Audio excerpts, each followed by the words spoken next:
What's up, gamers, and welcome to another delicious episode of Gamers Tubecast, hosted by the Universal Gamer, no longer going by Noob Saibot. I'm explaining that inside this intro right now. I chose Noob Saibot for my original gaming name just because one of my favorite characters inside Mortal Kombat is Noob Saibot, but I spelled it wrong on purpose because somebody already had the correct spelled name. So I went with Noob Saibot, spelled Noobsybt. And a lot of people got used to it. Some people didn't know what the hell it was from, but it's from Mortal Kombat. If you know anything about Mortal Kombat, then you know who Noob Saibot is. With that said, let's go ahead and get into my Gamers Tubecast. Inside this gaming news segment, I only got one topic, and that's about the Xbox One's release date. It's coming out November 22nd, 2013, of course, this year. And I only have one question. Why? Why not release it the same day as the PS4? Like, have a full out battle. Even though I'm not really a fanboy, I don't really care for, fanboyism and battling and stuff like that. Which game is better, which console is better. But at the same time, I would love to see, for the first time in gaming history, two consoles come out at the same exact time. That'd be amazing, just to see it, just to be at GameStop and see how many people pick up the Xbox One, and see how many people pick up the PS4, see how many people fight and stuff, literally fighting in the parking lot and stuff.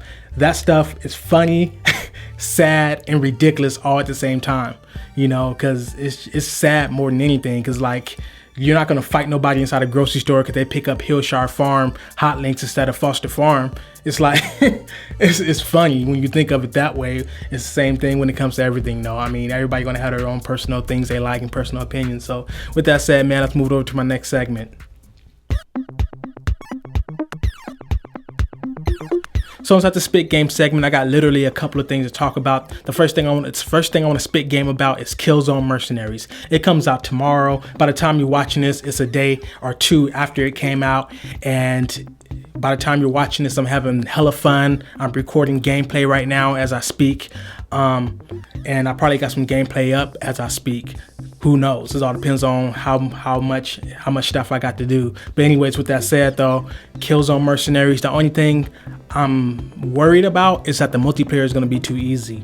Now, what do I mean by that? Well, Killzone 3 was an amazing game on the PS3, and I loved it a lot. I liked it. The single player was real great. Didn't quite look as good as Killzone 2, but some things about it did look better than Killzone 2 at the same time.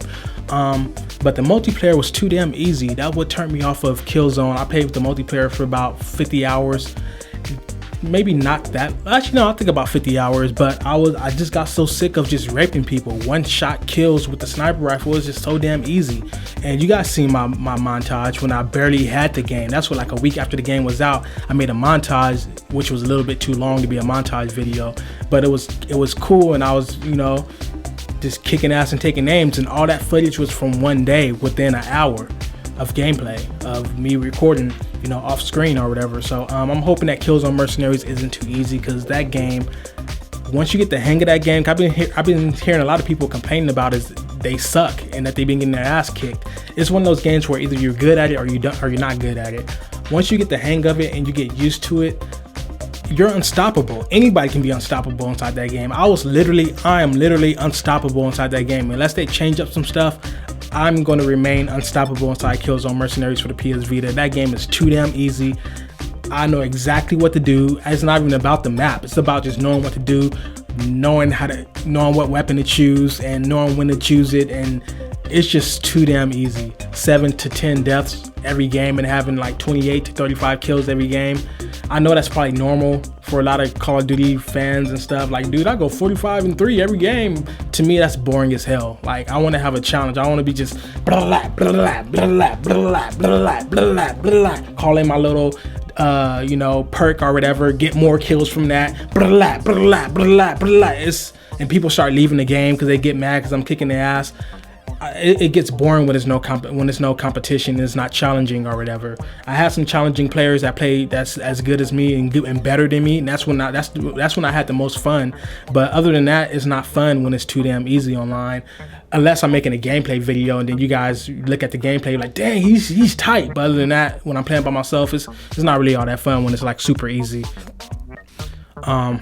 Sometimes. Not all the time. And the next thing I want to talk about into the Spit Game segment, I want to spit game about Titanfall. I don't know if you guys watch my videos by now. I made 2 vlog videos talking about Titanfall and Destiny, about how people are sleeping on, mainly sleeping on Titanfall. Like, I don't understand it. Like, I'm not going to go into detail about this because I already made 2 whole videos about the whole topic and stuff.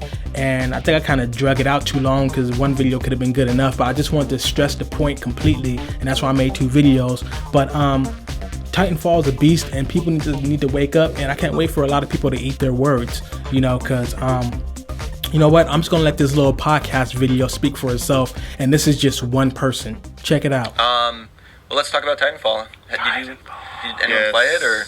Yes, I played it. That was what I did with on Friday Friday was the first day they let media in for that 1 hour early. What do you think?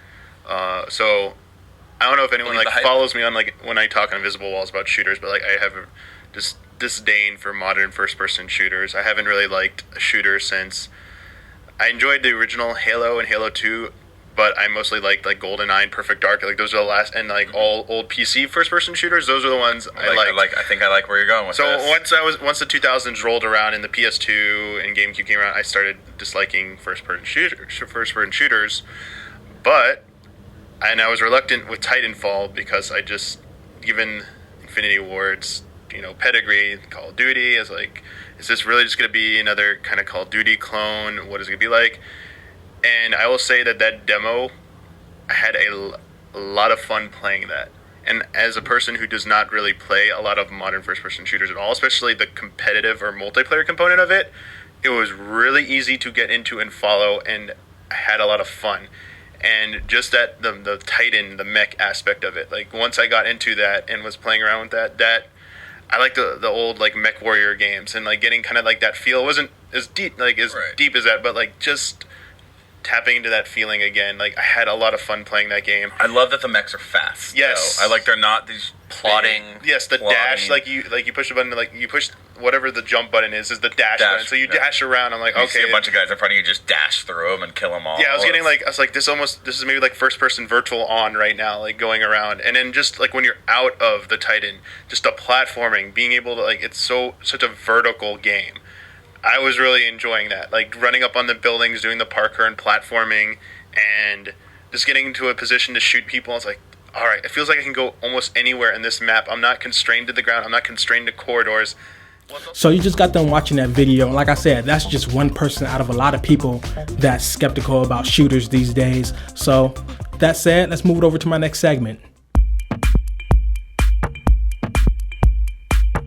So I recently stepped my game up with one game, actually 2 games. I might add Killzone Mercenaries inside the Step Your Game Up segment because it's coming out tomorrow, and right now I'm filming this at night, the day before the Killzone Mercenaries come out, and I'm picking it up for sure. So Killzone Mercenaries for the PS Vita, I picked that up, and OutLast for the PC. Just recently picked that up, and I've been recording some gameplay. Record only 3 gameplays so far. I think that's all I'm gonna do or whatever. I don't like doing full playthroughs. If I get enough people saying they want full game playthroughs, then I do it. It's no thing but a chicken wing on a string. But I just don't like the whole concept of having 45 videos of the same game on my channel. I just don't like stuff like that. I just like to do just 4 to 5, and that's good enough for me, in my opinion. So you can pick the game up yourself and play all the way through it, if you want to. But that said, I've been playing OutLast. It's a real good game. I'm about 3 hours in. Actually, probably not that long. About an hour and 45 minutes in, roughly 2 hours. And that game feels so real, man. It's a real good horror game. It's not quite as scary as people say, maybe because I love scary stuff. I really, really love scary games and movies.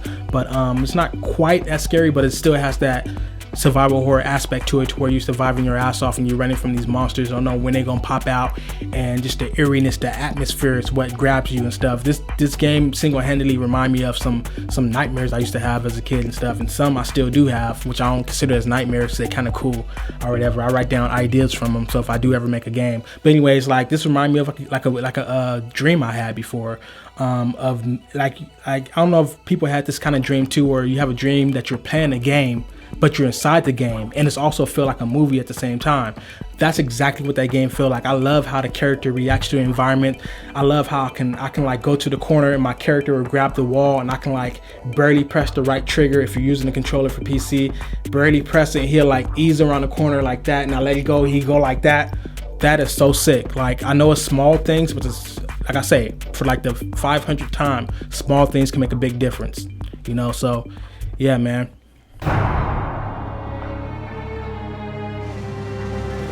So I recently finished 4 games, and those games are Ninja Gaiden Sigma Plus for the PS Vita. Very fun game. Had a blast playing it. I beat the second one on the 360. Never played the original one that was on Xbox. But yeah, Sigma Plus was real good, and Ninja Gaiden always been known for hard, but this one, it wasn't all that hard. Once you get past like that first little small hump and you start getting the weapons and upgrading weapons, it gets super easy, except for the last boss fights. I love how Ninja Gaiden do their final boss fights. Like, it's not just one boss fight. Like, the boss transform to different things, and especially Ninja Gaiden 2 that I played on the 360, it's ridiculous.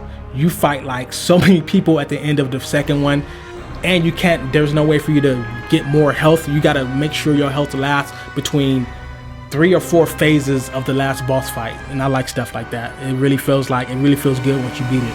Also, Dishonored for PC. Funny thing is, right after I filmed my last Gamers Tube cast, I finished filming, then I got on my game and I beat that game within 30 minutes because I was already at the end, which I didn't even know. And that game is short. Speaking of being at the end, that's the only thing that I don't like about that kind of, I can say bad about that game, that is short. Other than that, Dishonored is a very, very wonderful, unique stealth or action game, whichever way you want to play it. It's something about it, man. It even has a decent atmosphere. It is wonderful. It is an amazing game. Anybody that haven't played that game yet, everybody that been hating on that game, just shut up. Anybody that haven't played the game yet, I recommend you buying that game, sitting down and just playing it, dude. It is an amazing game. Great story. The story starts out strong right out the gate. It is a very good game. Cry of Fear. Just finished that 2 nights ago. Amazing game. You guys already seen my gameplay. Been having a blast with that game. Like I said before, it doesn't look amazing, but the atmosphere still has this atmosphere, and it still does a good job. Towards the end of the game, it does get hard. It does have some elements to it to where it irritates you a little bit. They try and throw some platforming inside there, and the controls and the way your character move isn't really good for platforming, but at the same time, it's a very amazing game. It's a real good survival horror game and stuff like that. I gotta shout out Slender Man. You know, if it wasn't for the Slender Man free download on the computer, these developers wouldn't be coming back with these real good, legit horror games, because that Slender Man single-handedly showed that new gamers and old gamers still play and care about survival horror games. Maybe not as much as shooter games, because that can appeal to a lot of people. Everybody don't like scary stuff, so that's why they thought that scary market was small, but actually it's not that small. You know, it's making a comeback in a major way. So shouts out to the developers and the people that made Slender Man and stuff like that. Shouts out to everybody that's been supporting that game like crazy. And then the last game I just finished recently, I actually finished it today, about 2.5 hours ago.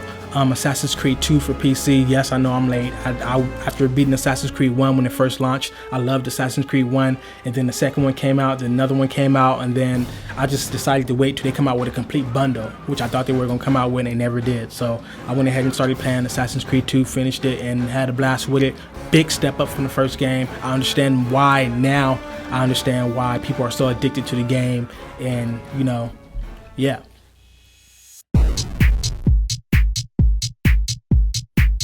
Get gaming. Then you guys know the games I've been playing recently, and those games are BioShock Infinite for PC.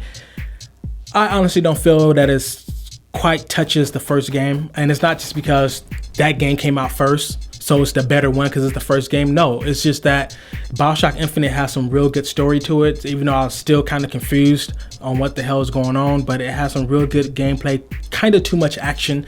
The only thing is, but it's a real good game. The only thing it's lacking is that BioShock atmosphere. It has a little bit inside certain areas, but not completely. It doesn't feel like BioShock, like that BioShock atmosphere, you know, that BioShocky feel to it. So other than that, it's a real good game. I'm almost able to run that maxed out. I just can't quite run it maxed out, but you know, I run it like the second from highest settings or whatever, and it runs pretty good. You know, get some slowdown inside certain parts though. Also, I've been playing Killzone Mercenaries beta for the PS Vita, even though that beta is closed now. It's been closed for like 5 days already. I was so upset. I was having so much fun with it. So, you know, I can't wait to get back on my horse tomorrow, man, and play that game. Man, that game is hot, man. man, I made sure I had some money saved for that. I'm saving up for my car to get my car fixed, but at the same time, I gotta have that Killzone Mercenaries, but I pay as Veda Nada.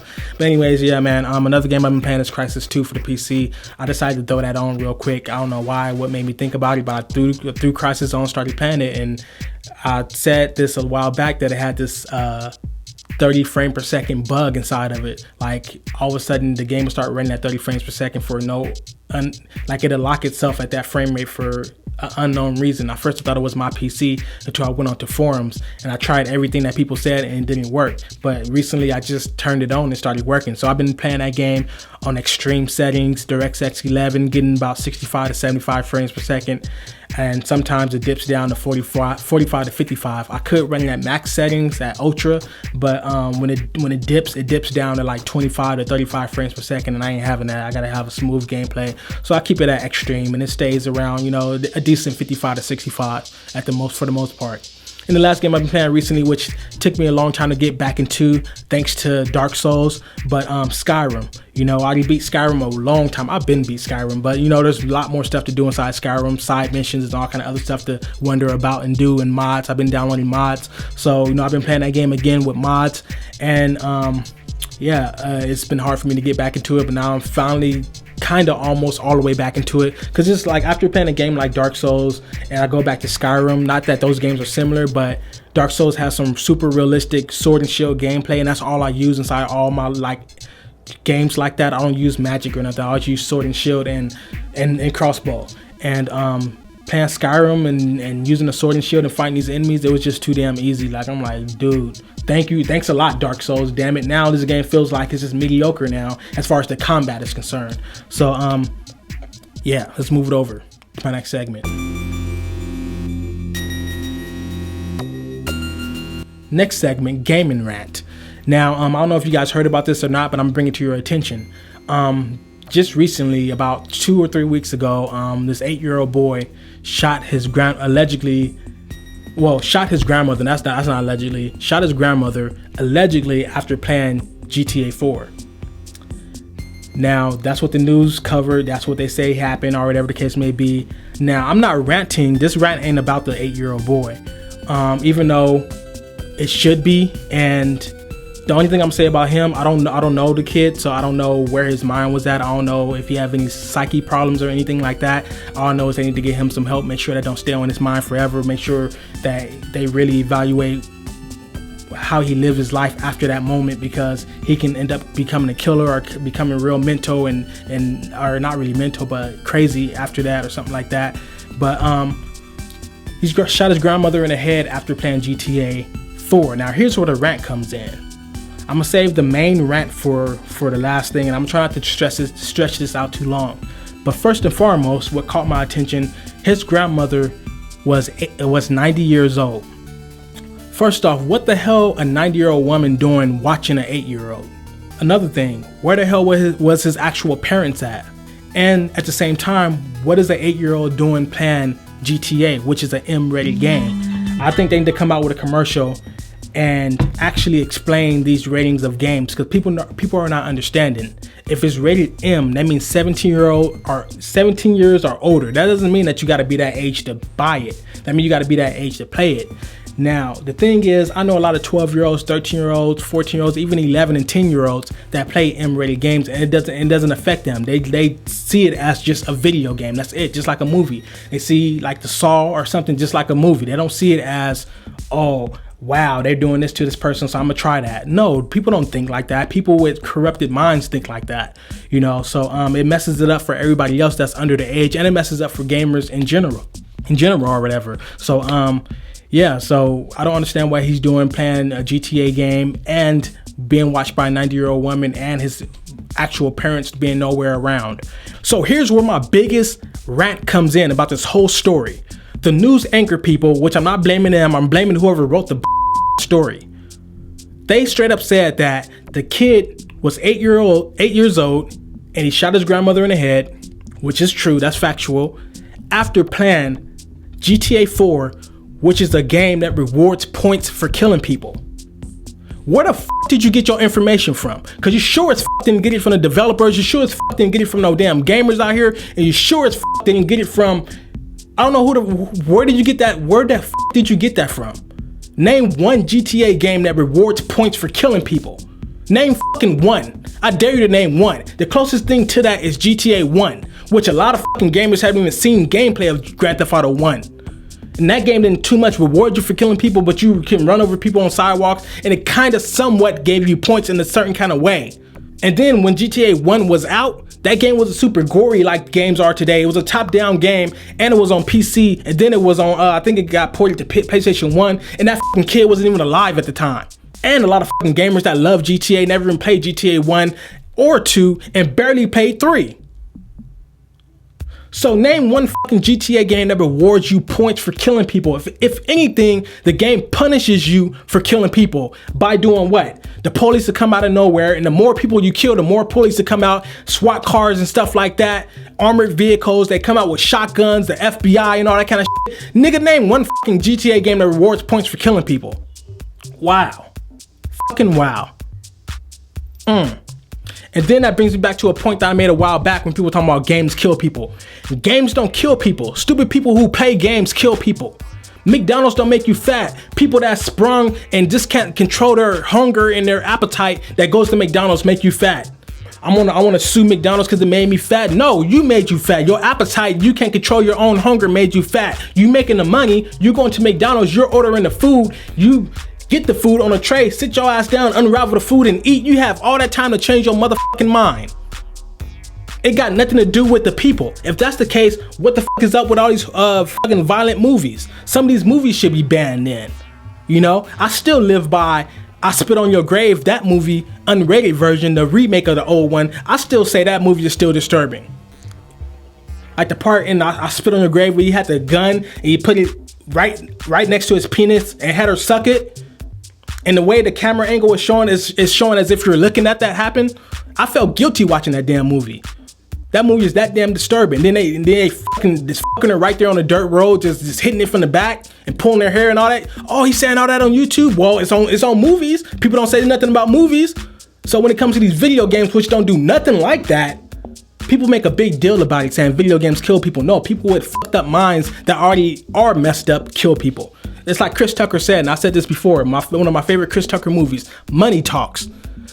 Guns don't kill people. Stupid motherfuckers with guns kill people. Simple as that.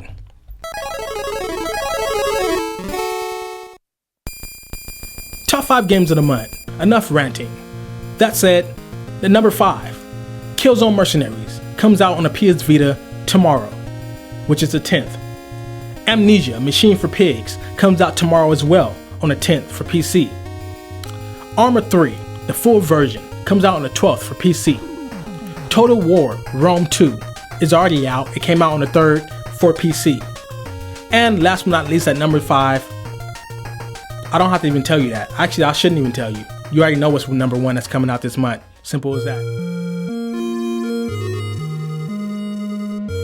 So inside this outro segment, I got a couple of things to touch on and talk to you guys about. First thing first, I will be visiting 300 of people that subscribe to me. I'll be looking at 300 of you guys videos or whatever. It'll be randomly, you know, sometimes I go through people that subscribe to me and I'll click on y'all channel and watch y'all stuff. Even if I don't leave a comment, I at least leave a thumbs up or whatever. Sometimes I just don't feel like typing and stuff like that. I actually feel like just watching it and stuff. So I will be looking at 300 people channels and stuff and probably subscribing and stuff, because you never know, man. Just because somebody subscribed to you doesn't mean that they don't have no stuff on their channel as well. I'm subscribed to people and they probably never looked at my stuff and don't realize I make some cool videos as well or whatever. But the only people I will be looking at videos, the only people channels I will be looking at is people that actually upload their own video. A lot of people I've been visiting lately, because I've been already doing that, looking at you guys stuff. A lot of people I notice have a lot of like playlists of videos they like they don't actually have no uploads. So I won't be looking at those channels or whatever. So sorry about that, but hey. And then lastly, I finally hit 1 million total upload views. I mean, all my videos put together, over 1 million views. I currently got 1,002,000 views. I've been hitting about 1 to 2,000 views a day. and it's been lovely. It's been great. I know a lot of people do way better than that. I know some people that, and you may be saying, hey man, I know people that get that in one video, in one day, in 1 hour. I know that too. But at the same time, if you're always putting yourself against other people, you're never going to achieve anything. You're always going to look down on yourself because you say, oh man, this person is way better than me. What the hell am I 1 million? Wow, I got 1 million subscribers. 1 million total upload views. This freaking person got freaking 2 billion. I can do that way he does, but you can't always put yourself versus somebody else, because you're gonna turn to a hater, which I did before. And I admit it, I only hated on one person ever on YouTube, and I wasn't afraid to admit it or to but I just think it's ridiculous for somebody to have 23 million subscribers, 2 billion total upload views, just for screaming on camera. Yes, it's funny. Yes, it's amazing, and it makes people laugh. It even makes me laugh, and it's cool. But at the same time, 23 million subscribers, that's fucking ridiculous. Anyways, yeah, fuck you, pretty proud. Anyways, so with that said, man, it's been your boy, the Universal Gamer. Thank you guys for watching this Gamers Tube cast. Any suggestions for videos to make, whatever, don't be afraid to let me know down below or inside a private message if you don't want other people to know, or if you want to do some stuff behind closed doors, but you got to be a female. It's like, no, I'm just playing. But yeah, man, so with that said, it's been your boy, the Universal Gamer. Thank you guys for watching this. I will be putting up a lot more gameplays. I used to do a lot of gameplays back then, but now I'm gonna start back doing more, and getting my capture device in and stuff like that. But first I'm gonna start off with PC games and stuff, and then I'm gonna move over to consoles and stuff, and then I'm gonna start capturing some PS2 and some older gameplay to show you guys some cool games that you probably didn't play when you first started gaming and stuff like that. That's on these older consoles, Nintendo and all that stuff. So yeah, man, that said, I'm out. Peace.